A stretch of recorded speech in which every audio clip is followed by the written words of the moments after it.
I guess I'm a bit late with this bandwagon, but I'm going to get on it nevertheless. Have you seen Dirty John on Netflix? Well, today we will be discussing the first season, and wow, I really recommend this. I loved it. It had me on the edge of my seat. And we're going to go over the true story behind this captivating series. And let me just say that I really understand why they made this a series, because wow, the things that happened, it's absolutely insane. And if you're on Tinder or any online dating site, I suggest you stick around for this one, because this is a cautionary tale of the dangers of online dating and also the importance of being extremely careful of who you trust. I have to give a spoiler alert because I will be discussing the series, and also a trigger warning because it is pretty upsetting, some of the stuff that happens. Please proceed with caution. You have been warned.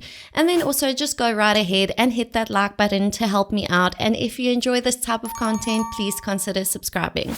So the series is called Dirty John, and it only has 2 seasons, but each season is a different story. So the storylines of each season is just unrelated, if you understand what I mean. So we are going to be discussing season 1, and we are going to talk about the true story behind it, the case of John Meehan, aka Dirty John. So in the series, John Meehan is played by the Australian actor Eric Bana. And let me just say, I will probably never look at Eric Bana the same way again after this, because he played that role so well. He totally freaked me out. The series really did a great job of portraying what really happened, and it really wasn't that far off. So like I said, I really recommend you watch it. It was so good. And without further ado, let's jump into the true crime story behind the series Dirty John.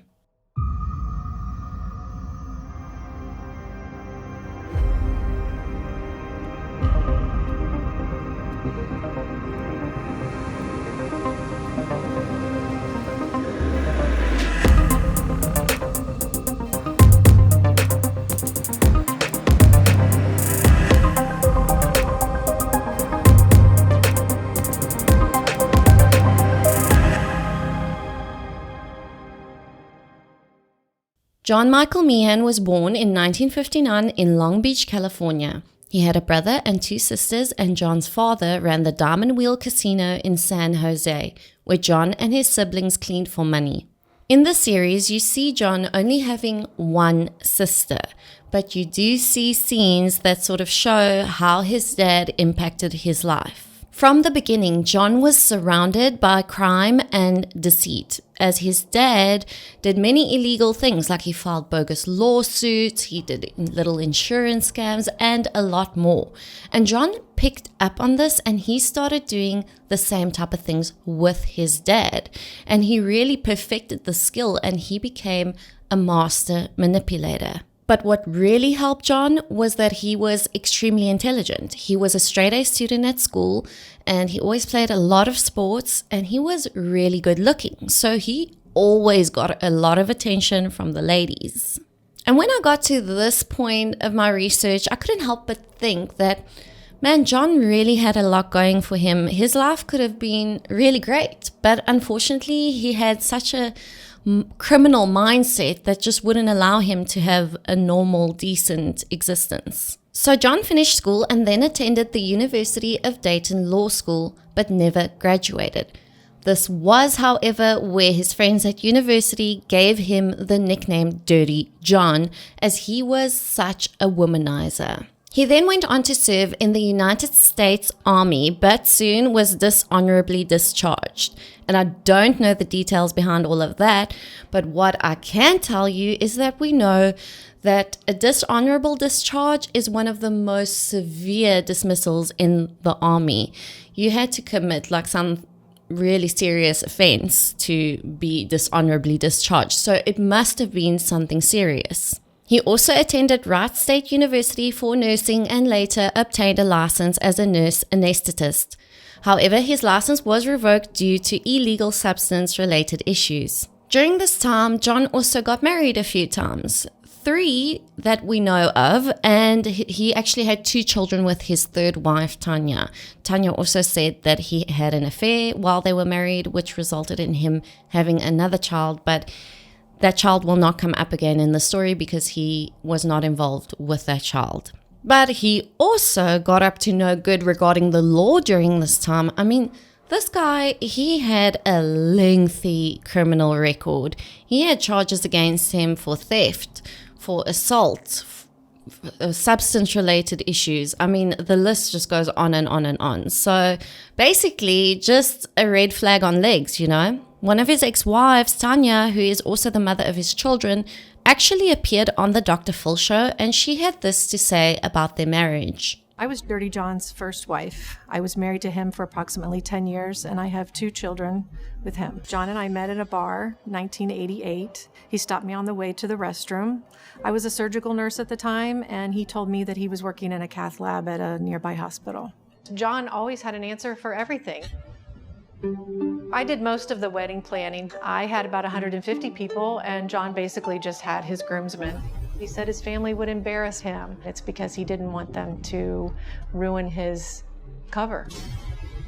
I wanted children before John, and eventually he said it was time. I thought I had a normal marriage, and my marriage blew up over the course of a couple months. 2.5 years into our marriage, I received a phone call from a woman looking for John, and I said, "This is his wife." And she said, "Oh my God, I was out with John last night, and I slept with John last night, and I think your husband's a con man." John had started a relationship with a woman in Michigan prior to us even conceiving Abigail. After John returned from a vacation that he took by himself, I unpacked his suitcase, and in his suitcase I found a syringe. I confronted John about that, and John said that he was injecting a cyst under his eye with lidocaine. I was in shock. I had not seen any signs of drug addiction in my husband. My life was hijacked against my will. John married me, and he knew who I was, but he didn't give me that same choice. I married someone I didn't know. And then Tanya shared some more information of what John got up to after they got their divorce. So John was caught stealing narcotics from his job.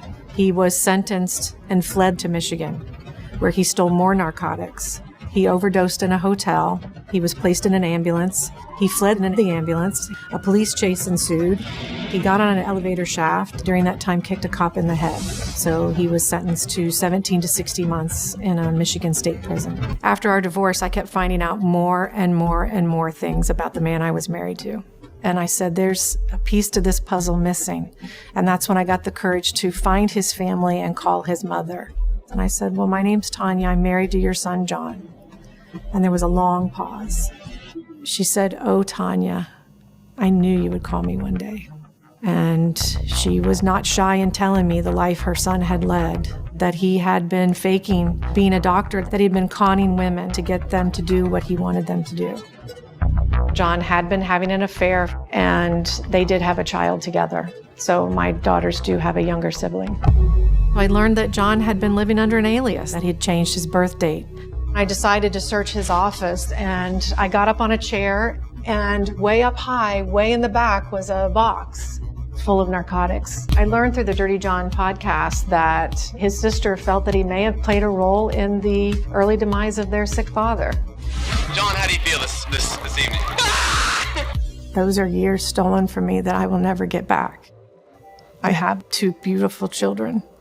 And so I can't even say I want to take it back because I wouldn't have them, without him. But it's still very hard.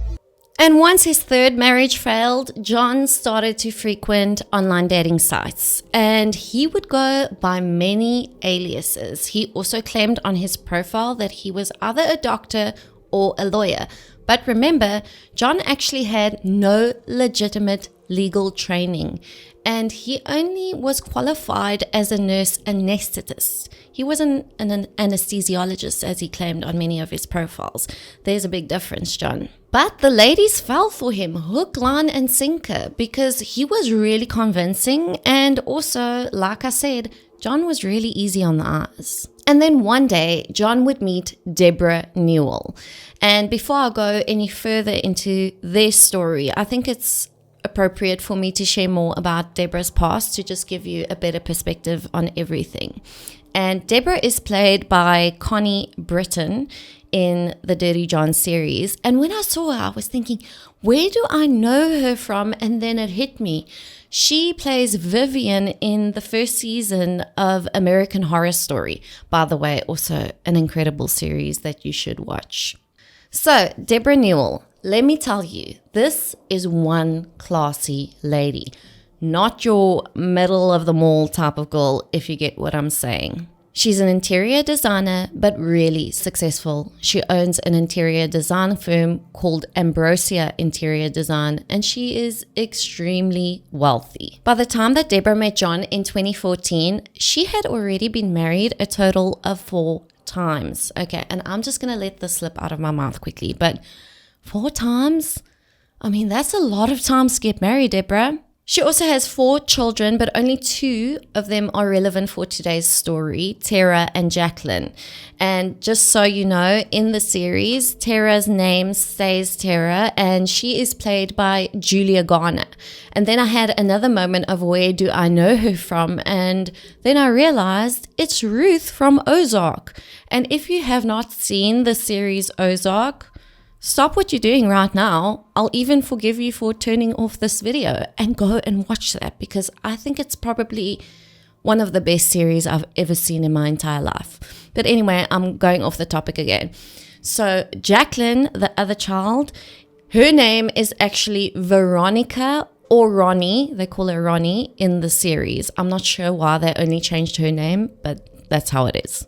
I also should mention that Deborah had an extremely tragic event that happened in her family, and I'm just going to go over that real quick so that you have the best understanding of everything.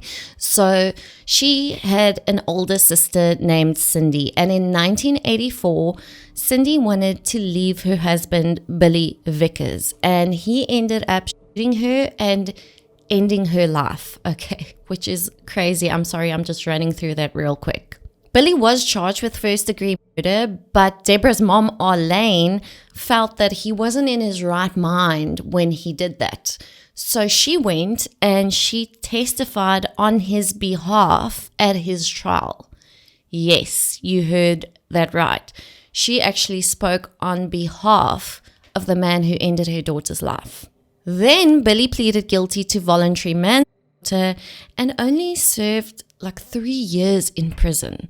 After he came out, he stayed in the Orange County area, and Deborah would even bump into him from time to time. But unlike her mom, she never forgave him for what he did to her sister.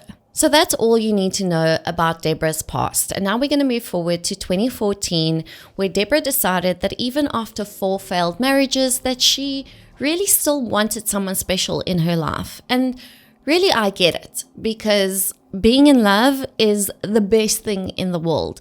I am still in love, and I've been married for 11 and a half years, and I love my husband. I still get excited when I get messages from him, and I just love everything about my husband, and I love being in love. Who wouldn't want that? Deborah wanted that, and I can completely understand it. And I see that my little princess cat Sadie has decided to join us here. And please excuse this little thing around her neck, but she had a neck surgery and she has to keep it on so that she doesn't scratch. So Deborah decided that she was going to create an online dating profile. And that is when she met John Meehan in October of 2014, unfortunately. She was very attracted to his profile because he had his dogs on his profile, and Deborah was an animal lover. He also had lots of pictures of his children. He seemed like a family man. He also said that he was a Christian, that he was a successful doctor. And I mean, everything just looked really great about him. Everything that Deborah wanted on paper. So at the time, Deborah was living in a really upmarket penthouse with her daughter Jacqueline in Orange County. And John said that he would pick her up from her penthouse. And when I heard that, I was shocked. Ladies, do not do that. If you don't know someone, don't give them your address. It's really not the smart thing to do. But anyway, John arrives to pick Deborah up and Jacqueline opens the door for him, and she just took one look at him and she immediately disliked him. But this wasn't strange because Jacqueline never liked any of the men that Deborah chose. So they go on their first date and they go to this restaurant really close by and everything's going really well. They have this great banter going. John is being such a gentleman, and Deborah noticed that unlike the other men she went on dates with, John wasn't talking about himself that much. He wanted to know about Deborah, and he was asking her a lot of questions about her life and about who she was, and she found this really refreshing. He did share a little bit about himself. He told her about going to Iraq with Doctors Without Borders, and this obviously completely impressed Deborah. And then they talked, they laughed, they had a great time, and then they walked back to her penthouse and Deborah invited him in for a nightcap. Once they got back to her penthouse, Deborah said she wanted to use the restroom. But when she came out, she saw that John was lying on her bed, and this immediately made her feel uncomfortable. I mean, this guy, he's moving way too fast. So she told him to get off of her bed and that he was moving way too fast. That wasn't going to happen. And this infuriated John. He just got up and he stomped out and basically just threw a tantrum and left. And Deborah was so disappointed because this date had gone so well up until that point. But she decided to just sort of forget about John and to move on. But the next day, John phoned her and he really turned on the charm. He apologized profusely and said that he behaved like an arsehole. And he said that he really just didn't want the day to end because he loved everything about her and he begged her for a second chance, and Deborah agreed. And just so you know, all of this is exactly how it plays out in the series too. And from this point on, John is like the perfect gentleman. He can do no wrong. He's doing everything right. He's opening the door for her. He's carrying her purse. He's just like the best thing in the world. He was treating Deborah like a princess, and he was even paying for every date. So Deborah at this point was falling madly in love with John. But there were a few shady things that were coming up. For one thing, John was claiming to be a doctor, but he didn't have a car. I mean, what type of doctor doesn't have a car? And she actually asked him about it. And when she asked him, John said that while he was in Iraq, all of his belongings were stolen and also his cars. Not one car, many cars, okay? And apparently he even showed her photos of his cars. And I'm sorry, but this is a massive warning sign, at least to me. I would think that's a massive red flag. But Deborah, she believed him, and she even allowed him then to use one of her cars. And please note that at this point, when she gives him one of her cars to use, they had only been seeing each other for a month. John was just love bombing Deborah like you will not believe. He kept on telling her that she was the best thing that ever happened to him, that he could never live without her, that he wanted to spend the rest of his life with her. He was just asking her to marry him the whole time, not in like the formal way of getting down on one knee, but he kept on mentioning like he wants to marry her all the time. And Deborah at this point felt like she wanted to slow things down, but at the same time, she was really falling for John, and she felt herself just getting swept away in this whirlwind romance. So the next step was for John to meet Deborah's children, and none of her children liked John. Her oldest daughter didn't like him, but she was more quiet about it. Jacqueline, the middle child, was extremely vocal about how much she disliked him. And Tara, her youngest daughter, would be the last of her children to meet John because she was living in Las Vegas at the time. So Deborah, being influenced by John, decided that she would move out of the penthouse that she shared with her daughter Jacqueline because there was some strife about John coming over there and Jacqueline disliking him so much. So she moved into a home, a beautiful home, close to the beach. I think it was actually on the beach. Okay. And John helped her move in. And at the same time, he moved in a few of his things. And close to Thanksgiving, Tara came from Las Vegas to Orange County to see her family, and she was going to stay with Deborah and then obviously meet John for the first time. But it didn't go well. But of course, while she was visiting, Tara was staying there and she was thinking she would give John a few more chances and try and see what her mom sees in him. But while she was staying there, she noticed all of John's stuff was in the home and she realized that John was living there, and this really upset her because her mom had said nothing about it. She confronted her mom about this and they started arguing, and then John involved himself, which is a bad idea. Tara also ended up snooping through John's stuff and she found a nursing certificate, which made her wonder about him being a doctor. Like, why would a doctor have a nursing certificate too? And John caught her while she was snooping through his things and he went off at her. And Deborah took John's side and actually asked Tara to leave and disinvited her to Thanksgiving. So Tara, with her dog Cash, who was with her, had to leave her mom's home, and she actually had to sneak Cash into her sister's place because there weren't any dogs allowed there. She had nowhere else to go, and she had to stay there until she would return to Las Vegas. And she felt really hurt by all of this. She felt like her mom was choosing another man over her, and she just hated the way they treated her. And at the same time, Deborah was extremely disappointed. All she wanted was for her children to love John and to see what she saw in John.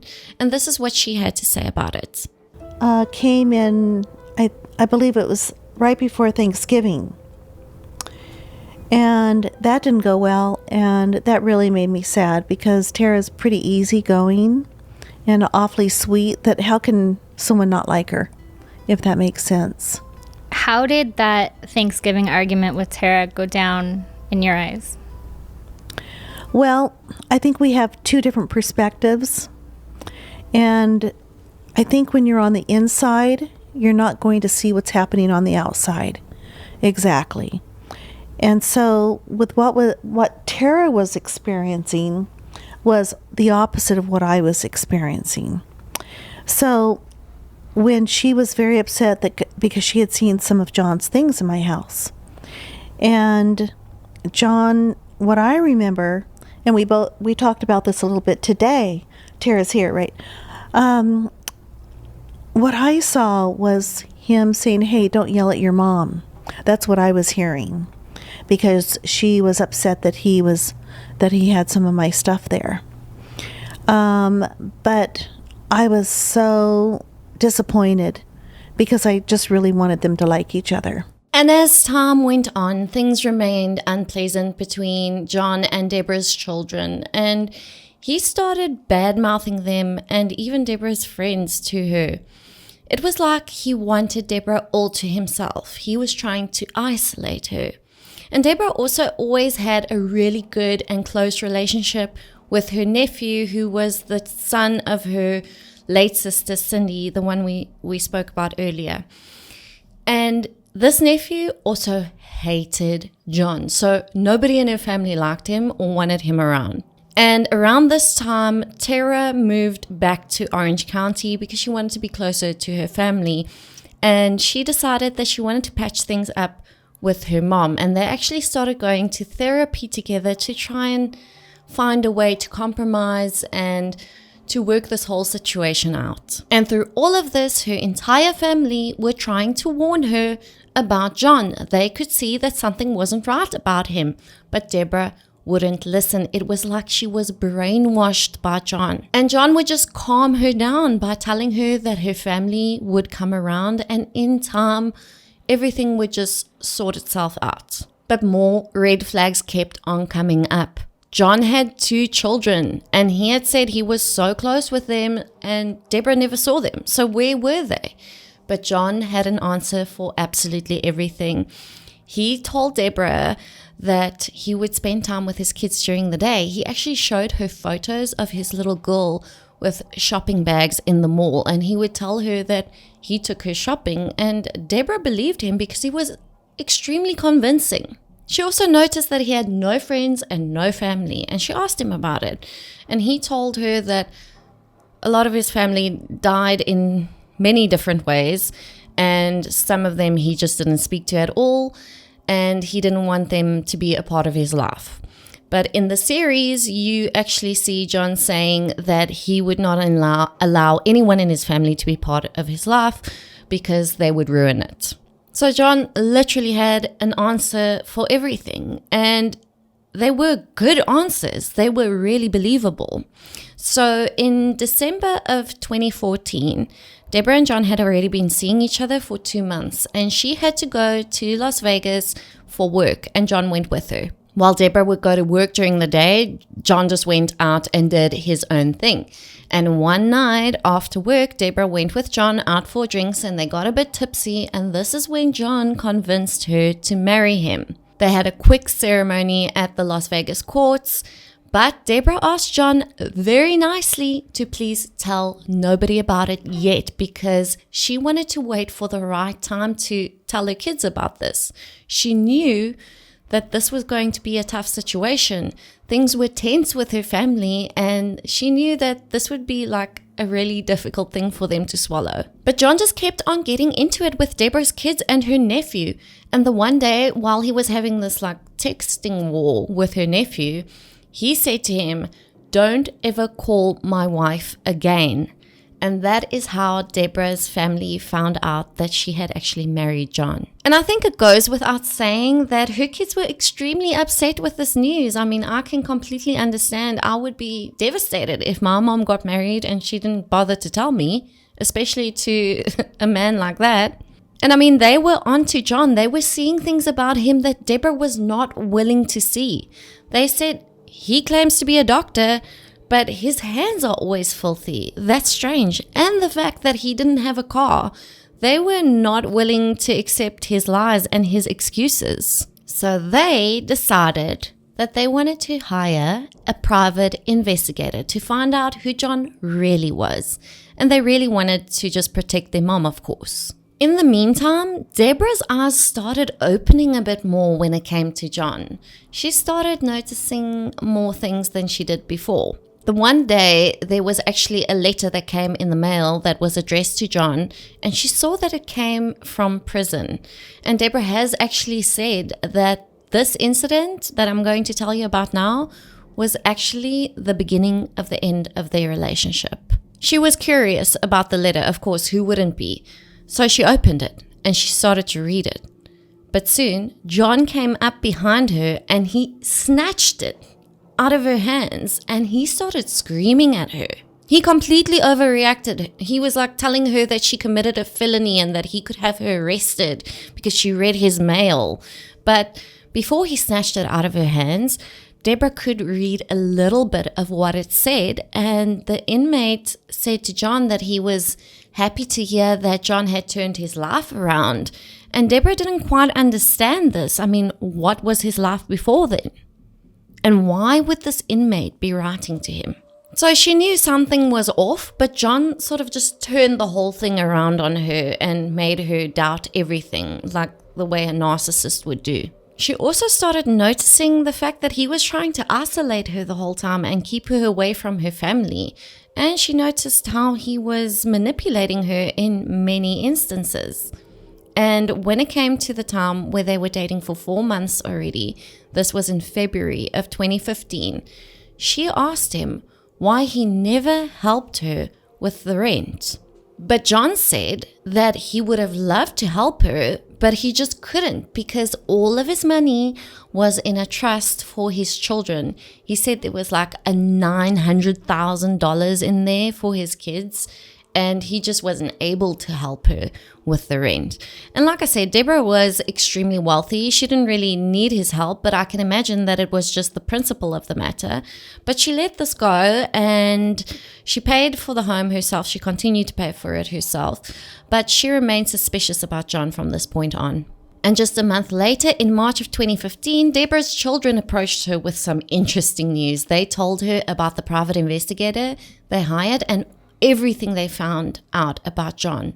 At the same time, John was having some serious health issues. He had a bowel obstruction and landed up in the hospital. The next morning, on the 6th of March, while John was lying in his hospital bed, Deborah grabbed his phone and went through it. She found so many messages between John and other women, and even lots of photos of other women on his phone. And then it finally dawned on Deborah that John was not who he claimed to be. He was playing her. All the information from the private investigator also came to light, and she just realized that everything basically that he told her was a lie. She really didn't know this man at all. She also found out about his criminal record, which was insane.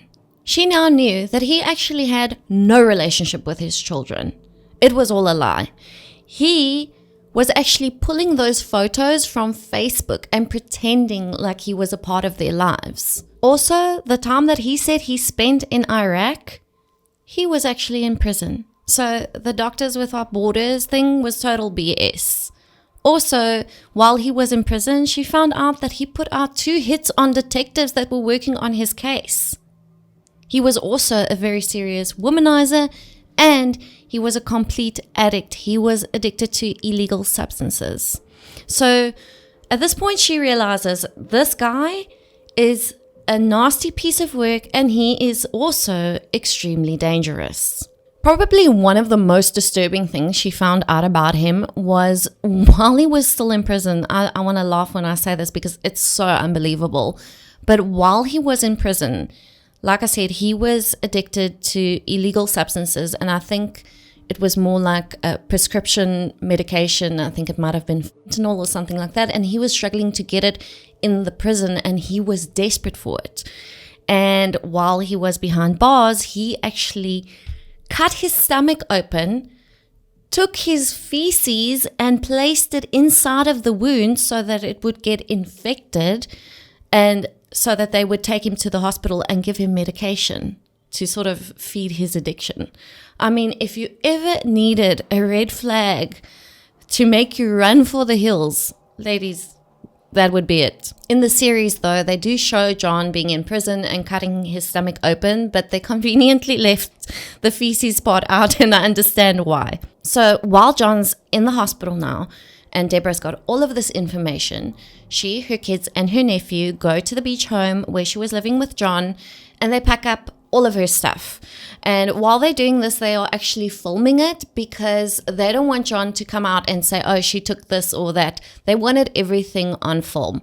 So they pack up her stuff, they get it the hell out of there, and they also pack up John's things, but they leave it for him in the garage. And then Deborah goes to a lawyer, and she immediately files for an annulment. And I was trying to read anything I could on John. And he was in there for 23 days. And then after 21 days, he called and he said, "You're all I have." And I'm in one of those empaths or whatever. And I have MS, and I'll explain everything, but I've been the victim. I've been framed. And if you look at all the paperwork, it's not my name. It's John Meehan, John Meehan, John, all these, they used like 16 different names to look up John. And he said, if you'll notice some of those restraining orders, because he says, I know everything that you're talking about. He goes, you'll notice that I've been framed. And you'll notice that some of the guys that they're describing are not me. Red hair, 6 foot, green eye or blue eyes. And John was brown hair, 6'2", green eyes. And so, he was, again, very believable. But so at this point, I have 1 foot in and 1 foot out. So I said, I don't trust you, and that's a big deal to me. But I'm going to put you in a hotel. I put him up in a hotel while he recovered. And he had taken me to a lawyer, and the lawyer told me his name was Stewart. Lawyer said, yeah, John's been the victim. But still, at this point, Deborah is confused. She's going back and forth in her mind with this whole thing. She doesn't know what to do because she still loves this man, and she's like almost like in disbelief, but then she's got all of this proof, that he's this weirdo. At the same time, Deborah also felt like she had already failed at 4 marriages, and she really didn't want another failed marriage. And I really understand that. I do get it. But this man is really special, okay? But this lawyer of his also tells her that he would set up a post-nup for them, and that he would also prove that John never did all of those things. And in the series, it doesn't exactly play out like that. They do go and see a lawyer to sort of get a post-nup together. But John is like infuriated at this, and the lawyer sort of sees through him and tries to help Deborah.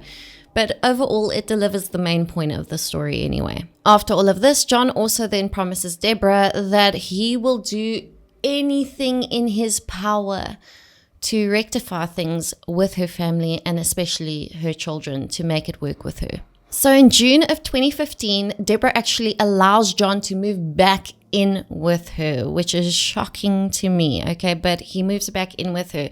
But she's sort of staying a bit skeptical, and she started doing a lot of her own research on him. And things just started getting worse and worse with John. And she didn't want to alarm her family, because in fact, her family at this point really wanted nothing to do with Deborah anymore, because John was just so much drama. And they had gone through all of this to help her, and she still took this bastard back. So they were sort of fed up with their mom. And with John, she was also pretending like everything was fine, but it actually was not. And then he started making some serious threats. At one point, he even told her that he wanted to take her daughter Jacqueline out with a sniper rifle. So now Deborah started to prepare herself. And through all the research she had done, she realized that if he was now as dangerous as she suspected that he was, it would be really stupid of her to just leave. So she was starting to prepare and to plan her exit strategy. She hired a private investigator and a forensic investigator, and they were able to tell her what type of person they believed John to be. And they said that he was a narcissistic, sociopathic predator. They were sort of coaching Deborah and helping her on what to say to John, and then on how to find the perfect time of when and how to leave. And this was just an extremely tricky situation for Deborah and extremely dangerous. They were teaching me what to say to him, what to do, and then the plan of getting away, because when you leave is when it's the most dangerous. Mm-hmm. So what was happening at this point is he knew all my passwords, he knew my bank accounts, he had cameras in the house, he had cameras in the car. He could see me wherever I was going, and in my office. So I had 2 phones. I'd leave one at the office if I wanted to go see my kids. I tried to have him take the car that had the GPS. In it, to where I could see if he was near me, or watching me. I was able to log on and get on my phone to be able to watch him if he was at the house. So I was trying to almost one-up him, if that makes sense. And I also, he had made some comments about my kids, that if I ever saw him, he would he would literally kill him. And so I felt like, okay, I could die, but I'd much rather me die than living with the fact that one of my kids died. Of course. And so you stay with them also from that standpoint until you really have a solid plan. And then he obviously had money of mine and pretty much knew everything about me. And so about once a week, I was changing a password. And my paychecks, I was cashing them, opposed to putting the money in the bank so he could see the money going in the bank. And I was giving that to 2 of my daughters, and then also a safety deposit box, because I had a plan of escaping. And she was living like that for months. And all of a sudden, now that she was aware of who he truly was, his red flags became so much more noticeable to her. In fact, she realized that he was high all the time. And he was contradicting himself the whole time. He was telling lies, but she could now see through him. And she could finally see who the real John Meehan was. Dirty, filthy John. And then this happened. What happened was, at this point, I went into hiding because John discovered. Around freely because she didn't want John to find her. And John was looking for Deborah all the time. I mean, he was furious. Okay, how dare she leave him? That's how he was thinking about it. And he wanted to take revenge on her. So what does he do? He actually lights one of her cars on fire. He also takes nude photos of Deborah, sends it to people that she knows, okay, and also posts them online and goes online to leave bad reviews on her business page. I mean, he was just relentless. And he kept finding her. People kept spotting him outside of her work, outside of her new apartment. And he was writing her letters to her office and accusing her of having a boyfriend. And Deborah was really scared, okay? She was fearing for her own life, but also for her family. But the professionals that she had hired was actually telling her at one point to not be too concerned about her kids because she was the one that John was angry with. She was the one that he wanted to take revenge on.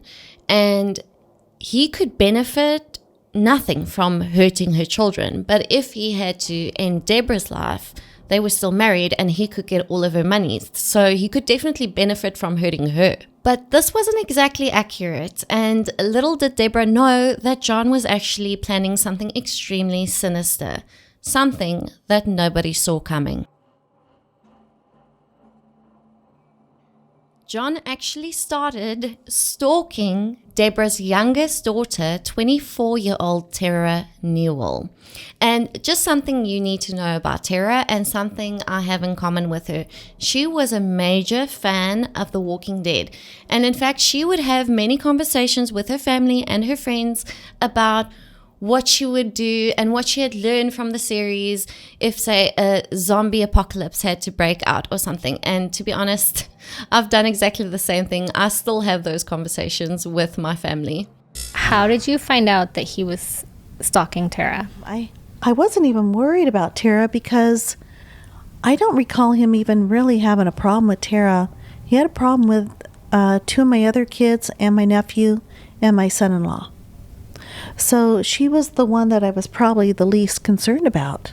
So after 7 months of being in hiding, the unthinkable would happen. On the 20th of August 2016, Deborah was actually talking to a detective who was trying to find John because they still wanted to arrest him for lighting Deborah's car on fire. But later that day, John would do the worst thing that he could ever do to Deborah. He attacked her daughter. And the next part, I really want you to hear it directly from the real Tara Newell because she had to go through this. She had to survive this. In that moment, were you aware that this is life or death? 100%. In that moment, I actually had dreams leading up to it where I was stabbing him in my sleep. And so I felt like kind of everything, God, whoever, preparing me for that moment to come. I knew that he was there to kill me and not to take me out to lunch. You got the knife away from him. He dropped it. You kicked, and he dropped it, and your dog got involved. Yes. So my dog was biting his ankles, and he was on top of me, like on his knees, and I was pedal kicking him as the knife was coming down onto me, and I kicked his forearm, and then the knife landed right on my right-hand side. And then I had a thought, someone, my guides, God, my angels, whoever, told me, pick up that knife right now. And I did.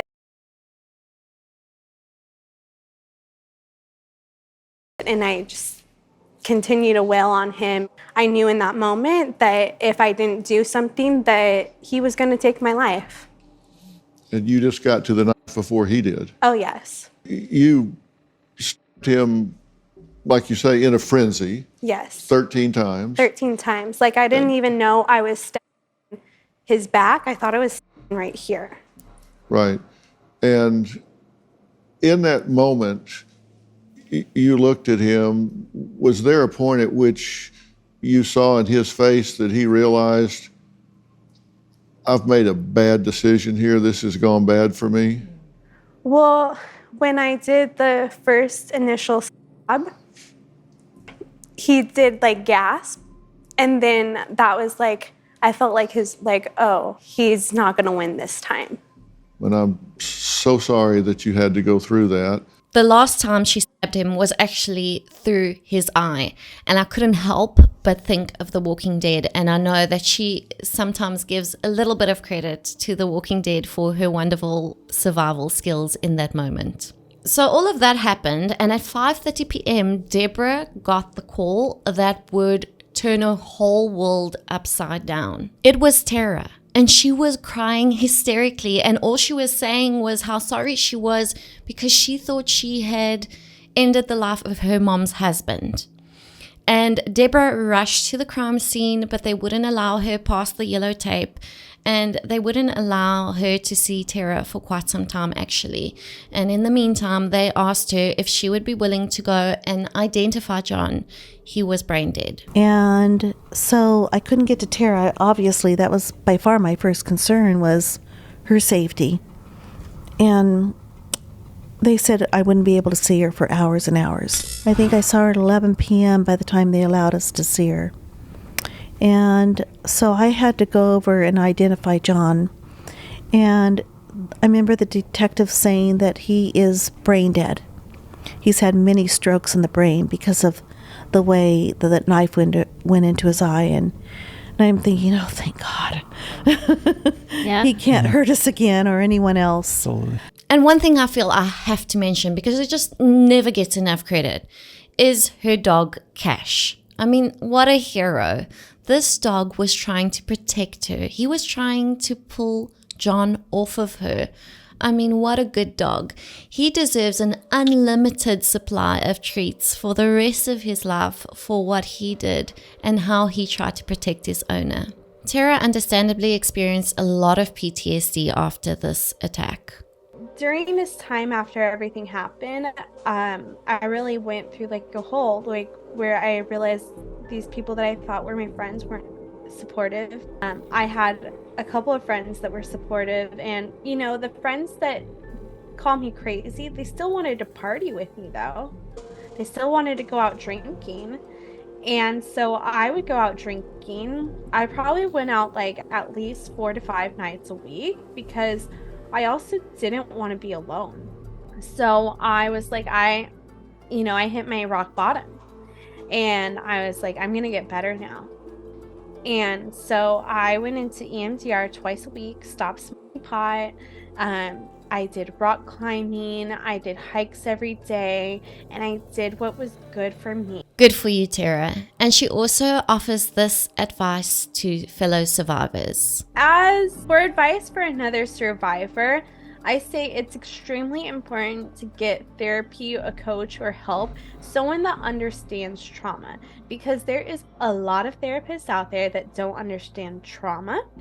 So important to get with the right person. And I even do trauma coaching if you need it, but I also will tell you if you are not the right fit for me, and I won't leave you hanging. I'll like give you resources, or I'll tell you where to go, because I don't think that anybody should be without help.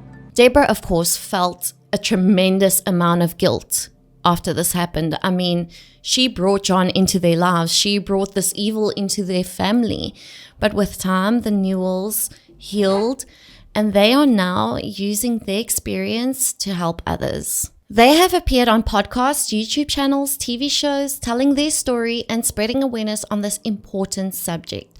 Tara also has her own podcast called Time Out with Tara, and she has made it her life's mission to turn her horrific experience into something positive by helping others get through traumatic events. The story of John Meehan, Deborah Newell, and Tara Newell has been the subject of much media attention, and it has helped to raise awareness about the dangers of DV and manipulation. And just so you know, the end scene in Dirty John, where John attacks Tara, is done extremely well, and it is also done very accurately. So like I said, I definitely recommend you watch the series. I really enjoyed it, and for once, honestly, I'm just glad I'm sharing a true crime story that has a bit of a happy ending here. And I really think that Tara is an absolute hero. And of course, Little Cash. But let me know what you thought about the series. Did you enjoy it or did you not enjoy it? And also, what are your thoughts on the true crime case behind it? Don't forget, I will be covering the second season of Dirty John, which is a completely different true crime case, but also absolutely brilliant. So keep your eye out for that. I'm busy working on it. I'm doing a lot of research to make sure that it's all accurate, and I will be coming to you with that soon. But thank you so much for tuning in for this one and sticking through it all with me. Please remember to leave me a like to help me out. And also, if you enjoyed the coverage, think about subscribing. And I will see you in the next one.